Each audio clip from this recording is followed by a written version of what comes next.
कैसे हैं आप सब। उम्मीद करती हूँ आप सब बहुत अच्छे होंगे। आज का टॉपिक स्टार्ट करने से पहले बेटा जो चैनल पर नए हैं वो चैनल को लाइक कर दीजिए और सब्सक्राइब कीजिए। आज हम पढ़ेंगे बेटा रहीम के दोहे, क्लास 7th रहीम के दोहे। 7th क्लास क्या है, रहीम के दोहे। बच्चों को बहुत प्रॉब्लम आती है गद्यांश और पद्यांश में। गद्य क्या होता है, पद क्या होता है। जो हमारे दोहे हैं ये हमारे पद में आते हैं। पद में बच्चों को प्रॉब्लम आती है। जो गद्य होता है उसको बच्चे फिर भी कर लेते हैं। आज हम पढ़ेंगे रहीम के दोहे 7th क्लास। सबसे पहले हम लोग उनका अर्थ देख लेते हैं। एक बार पाठ का सार देख लेते हैं, दोहों का सार देख लेते हैं क्या बताया गया है पूरे चैप्टर में। रहीम के दोहों का क्या अर्थ है। दोहों में रहीम जी ने हमें नीति व ज्ञान का अनमोल पाठ पढ़ाया है। उनके अनुसार संसार में मौजूद हर वस्तु, हर इंसान का अपना महत्व है, फिर चाहे छोटा हो, बड़ा हो, धनी हो या गरीब। उन्होंने हमें बताया है कि प्रेम का रिश्ता किसी धागे की तरह होता है, उसे बहुत संभाल कर रखना चाहिए। चलो बेटा फर्स्ट हमारा श्लोक पढ़ते हैं एक बार, फिर उसका अर्थ समझेंगे। फर्स्ट श्लोक है हमारा, कही रहीम संपत्ति सगे बनत बहुरीत, विपत्ति कसोटी जे कसे तेही साचे मीत। क्या बताया है। संपत्ति का अर्थ होता है हमारे धन दौलत संपत्ति। सगे का अर्थ होता है हमारे अपने सगे संबंधी। बनत का अर्थ होता है बन जाते हैं। बहु का अर्थ होता है बहुत से। रीत का अर्थ होता है ढंग। विपत्ति होती है मुसीबत और कसौटी होती है परखना। तेई मतलब वही, साँचे सच्चे, मीत मतलब मित्र होते हैं। रहीम जी क्या कहते हैं कि जब हमारे पास धन संपत्ति होती है तो हमारे बहुत से मित्र और संबंधी बन जाते हैं, परंतु जो व्यक्ति संकट के समय हमारी सहायता करता है वही हमारा सच्चा मित्र होता है, वही हमारा सच्चा दोस्त होता है। कहने का मतलब है सच्चा मित्र वही होता है जो हमारे कठिन समय में काम आता है, जो हमारे कठिन समय में हमारी सहायता करता है। सेकंड श्लोक है हमारा, सेकंड पद है हमारा, जाल परे जल जात बही, तजी मीनन को मोह, रहीमन मछली नीर को तऊ न छाड़ती छोहो। क्या अर्थ है इसका। जाल का अर्थ होता है जाल जिसमें मछली को पकड़ते हैं वो जाल। जल होता है पानी। भई होता है बहना। तजी होता है त्याग देना। और मीनन मछली। मोह का अर्थ है प्रेम। मछली मतलब मछली। नीर मतलब जल। छाड़ती मतलब छोड़ देना। छोहो मतलब प्रेम। क्या अर्थ बताया है कि इस जब मछली पकड़ने के लिए जाल को जल में डाला जाता है, जाल परे जल जात वही, जब मछली को पकड़ने के लिए जाल को पानी में डाला जाता है तो मछली के प्रति मोह को छोड़कर जल में कवि ने जल के प्रति मछली के गहरे प्रेम के बारे में बताया है। मछली जल से प्रेम करती है पर जल जो है मछली से प्रेम नहीं करता है। रहीम जी कहते हैं कि जाल से बह जाता है क्या, बहुत जल्दी ही शीघ्र ही जो पानी है वो मछली उस जाल से बह जाता है, लेकिन मछली जल के प्रति अपने प्रेम को ख़त्म नहीं कर पाती। वे जल से अलग होते ही तड़प तड़प कर मर जाती है। क्या बताया है, मछली जल से बिछुड़कर अपने प्राण त्याग देती है, अर्थात वह जल से बहुत प्रेम करती है। वैसे क्या बताया कि हमें उसी की तरह, जैसे मछली पानी से प्रेम करती है, हमें उसी प्रेम की तरह भगवान से प्रेम करना चाहिए, ईश्वर से प्रेम करना चाहिए। ठीक है।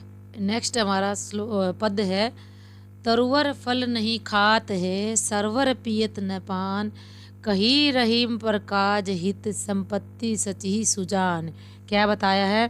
तरवर क्या होता है हमारा वृक्ष। खात मतलब खाना। तरवर क्या हुआ, वृक्ष। फल हमारे, फल, फ्रूट। नहीं मतलब नहीं, खात मतलब खाते, खाते हैं। क्या बताया है कि वृक्ष कभी फल नहीं खाते हैं। सरोवर, जो सरोवर है, जो तालाब है।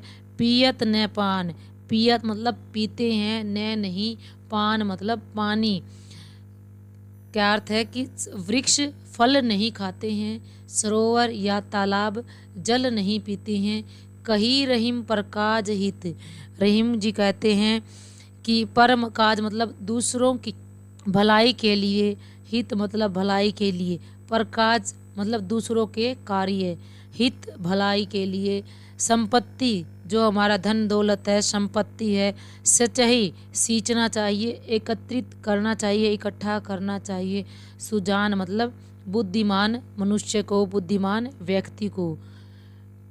कहते हैं कि जिस प्रकार वृक्ष स्वयं फल नहीं खाते हैं, सरोवर स्वयं पानी नहीं पीते हैं, ठीक उसी प्रकार एक सज्जन व्यक्ति को धन का संचय खुद के लिए न करके परोपकार के लिए करना चाहिए, दूसरों की भलाई के लिए करना चाहिए। ठीक है बेटा। नेक्स्ट हमारा पद है, थोथे बादर कार के जो रहीवन ने गहरात, धनी पुरुष निर्धन भये करे पाछली बात। क्या अर्थ बताया है, हमारा जो बीता हुआ समय है उसके बारे में बताया है कि समय के बीत जाने के बाद उसके बारे में बातें करने से कोई लाभ नहीं है। थोते का अर्थ होता है खोखले, बादर का अर्थ होता है बादल। जो ये जो कवार है, ये हमारा जो हिंदी में आते हैं साढ़ सावन भादवा, उस महीने में कवार को आश्विन महीना कहा गया है। आश्विन महीना। जो का रहीम गहरात, गहरात मतलब गहराना, उमड़ कर आना। धनी मतलब धनी, धनवान पुरुष व्यक्ति। निर्धन गरीब भय हो जाने पर। करे मतलब बातें करना। पाछली मतलब जो बीत गई है उसके बारे में, बात मतलब बातें। इस दोहे में क्या बताया है कि जो आश्विन मास के बादलों का वर्णन किया गया है। जो आश्विन मास के बादल हैं वो ऐसे ही आकाश में उठते हैं और चले जाते हैं। जो आश्विन मास में आकाश में बिना पानी के खाली बादल केवल गरजने के लिए आते हैं, बरसते नहीं हैं। ठीक उसी प्रकार से धनी जो व्यक्ति है, जो पहले धनवान था और अपना अब गरीब होने के बाद वो अपने सुख के दिनों की याद करके घमंड करते रहता है, याद करके बोलते रहता है, जिसका कोई अर्थ नहीं है, जिसका कोई मतलब नहीं है। क्या भावार्थ क्या है, बीते समय की बात करने से लाभ नहीं मिलता है, उसको कोई फ़ायदा नहीं होता है। बस वो अपने, जब वो व्यक्ति धनी था उस समय के बारे में सोचता रहता है। पाछले का अर्थ होता है पिछले समय के, बीते हुए वक्त के बारे में सोचता रहता है। नेक्स्ट श्लोक है हमारा, नेक्स्ट श्लोक है, धरती की सी रीत है शीत घाम और मेह, जैसे परे सो सही रहे त्यो रहीम यह देह। इसमें क्या बताया है, धरती की भांति सहनशील होना बताया है कि मनुष्य को धरती की भांति सहनशील होना चाहिए। क्या अर्थ है, शब्दों का अर्थ देख लेते हैं। धरती भूमि, रीत नियम, धरती की सी रीत है मतलब धरती की तरह नियम है। शीत क्या होती है, शरद ऋतु, सर्दी की ऋतु। घाम होती है ग्रीष्म ऋतु। ओ का अर्थ होता है और, मेह होती है वर्षा की ऋतु। जैसी प्रेस हो सही, सही का अर्थ होता है सहना, त्यो होता है उसी प्रकार। देह मतलब शरीर।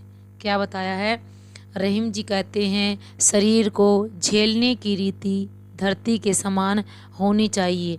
जिस प्रकार धरती सर्दी, गर्मी और वर्षा की जो अलग अलग परिस्थितियां हैं, विपरीत जो स्थितियां हैं, उनको सहन करती है, उसी प्रकार मनुष्य को भी ऐसा ही होना चाहिए, जो जीवन में आने वाले सुख और दुख को भी, सुख और दुख की जैसी परिस्थिति हो उसे सहन कर ले, उसके अनुसार ढल जाए।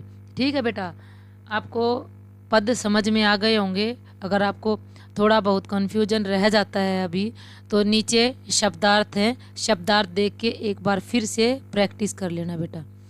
देख लो, स्क्रीनशॉट ले लो बेटा शब्दार्थ का। नेक्स्ट बेटा जो क्वेश्चन आंसर है, प्रश्न उत्तर हैं, हम अपनी अगली वीडियो में करेंगे। अब के लिए बेटा धन्यवाद, थैंक यू।